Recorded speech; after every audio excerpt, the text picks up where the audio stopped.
If you didn't just take a hit with me, you're not allowed to watch the rest of the video. Those are the rules.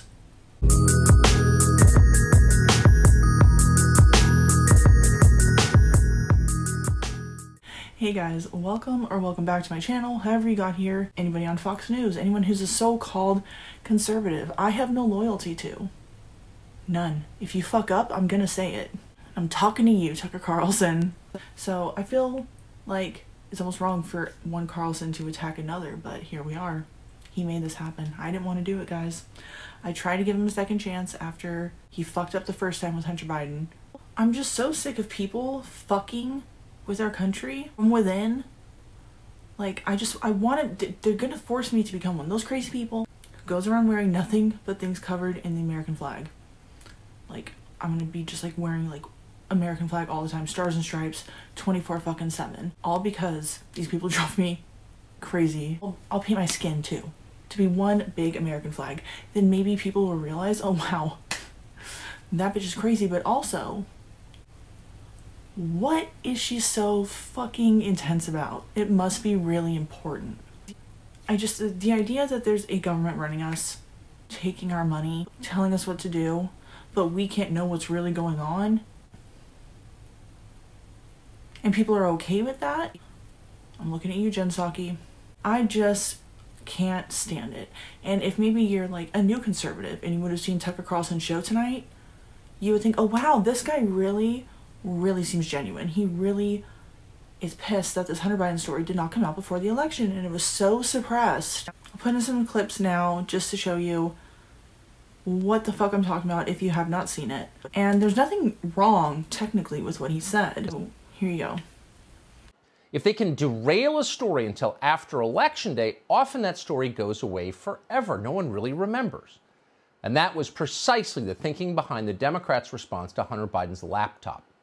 They knew from the first day that the contents of that laptop were in fact genuine. Look at what's on there. It may be theoretically possible that some foreign intel service would Photoshop a picture of Hunter Biden's crotch, mostly for self-amusement. But 100 pictures of Hunter Biden's crotch adorned with M&Ms? No Russian did that. Those pictures were real.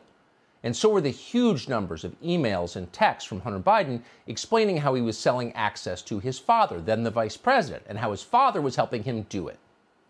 So in order to enrich his family, Joe Biden changed this country's foreign policy.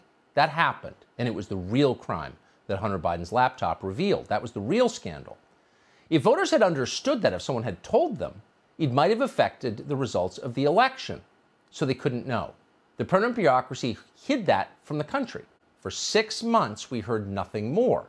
Meanwhile, Hunter Biden got a lot richer. He sold a book that no one read for millions of dollars. Simon & Schuster paid him off. He sold paintings you would never hang anywhere for possibly even more than that. We don't know because the identities of the people who bought them are still secret. But what you do know for certain is that Hunter Biden was never charged with anything. Why is that?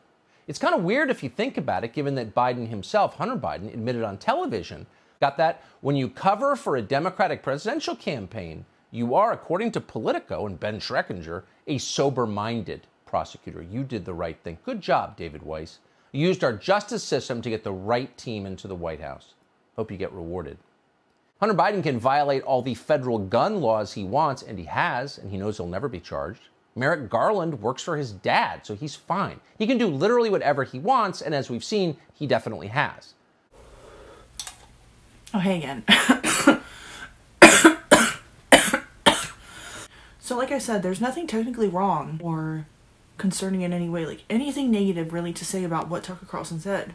But the problem is, 7 or 8 months ago, he was feeling a little different about the whole situation. Just like 7 or 8 months ago, Tucker Carlson was like the final card to fall in any hope there was of the mainstream media talking about the Hunter Biden laptop and the contents within it. And one night he suddenly comes on after saying that he has these so-called documents, which I did question at the time because I wanted to trust this man, which is dumb, let's be real.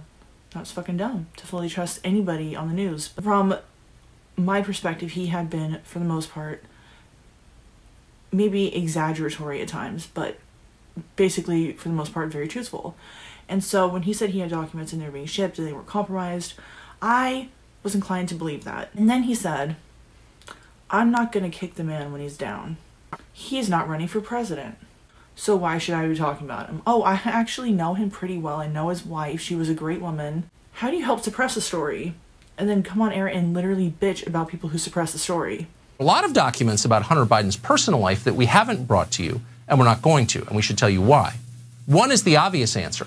He's not running for president. And so to the extent those documents pertain to his dad, of course. But Hunter Biden is a fallen man at this point. And I should also say that I knew Hunter Biden fairly well. We lived near each other in Washington for quite some time. I knew his wife, who was an absolutely outstanding person, a good person. I never thought Hunter Biden was a bad person. I thought he had demons, but in the time I knew him, he kept them mostly under control. At some point, he lost control of those demons, and the world knows that now. He's now humiliated and alone. It's probably too strong to say we feel sorry for Hunter Biden, but the point is, pounding on a man, jumping on, piling on, when he's already down is something that we don't want to be involved in. We're not retarded. We remember this. You remember what happened, Tucker. This is why I just feel like power makes people evil. Because as good as I think Tucker Carlson probably wants to be, honestly, probably most news anchors want to be good people and better than the people that go on air every day and who they reveal themselves to truly be. But there's clearly money, bribes, power, I don't know what, that just turns all these people corrupt. This is the second time I've been thoroughly disappointed in Tucker Carlson. The first time was when he suddenly backpedaled on talking about Hunter Biden, when he was like one of the only ones doing it at that moment. After people were already being censored online, news organizations, other news organizations were blowing it off like it was a Steele dossier or something. And he just gave up on us, and now he wants to act like, oh, it was suppressed before the election. No, you gave up talking about it. For whatever reason, you did that. So shut up. At least own what you did, admit it was a mistake, and take accountability. Like, I hate that phrase, but really, Tucker, pathetic move. You should have just maybe kept your mouth shut on that one, or at least admitted fault while complaining. That's really all I have to say for this. I needed to just get it out there. It's been fucking irritating me ever since I heard about it a few hours ago, and I just want to punch a wall. So instead, I'm doing the mature thing and coming on YouTube and telling a bunch of people, I'm telling like 100 or so people the truth. And most of them probably already know it because my audience is like way smarter than me. So I hope you can relate in my frustration. If not, tell me why you don't. I actually have 2 videos I've already filmed and just have been too lazy to edit the past day or so. So those will be coming out. One is about Drake Bell and everything going on with that predatory behavior. And my other one is Ember did my makeup today. I changed it and redid it myself. Like, it wasn't that bad, but it wasn't like YouTube friendly, like for my face, like for me to embarrass myself purposely for that long. She did a really good job. She just wants to be on my YouTube. She's so cute. I want to make a 5-year-old feel like really cool. When I put that up, please go give it a like. Thank you guys so much for watching, and hopefully you will like my next 2 videos I have coming, and whatever the fuck I do after that. Thanks for watching, guys. Bye. Before this video ends, isn't my shirt so fucking cute? It's like a little David Bowie inspired.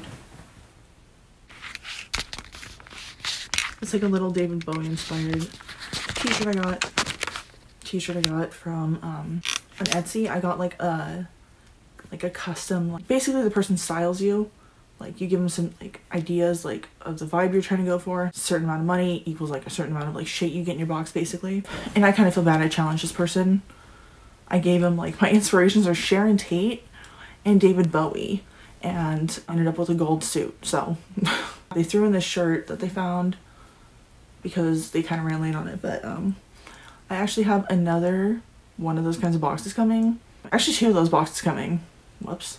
I didn't mean to spend that kind of money, but I did. Whoops. I just want to know if you guys would be interested in seeing me like basically review like these Etsy shops essentially, and like their clothing bundles that they put out. I know that's probably not anything any of my current subscribers want to see, but I don't know.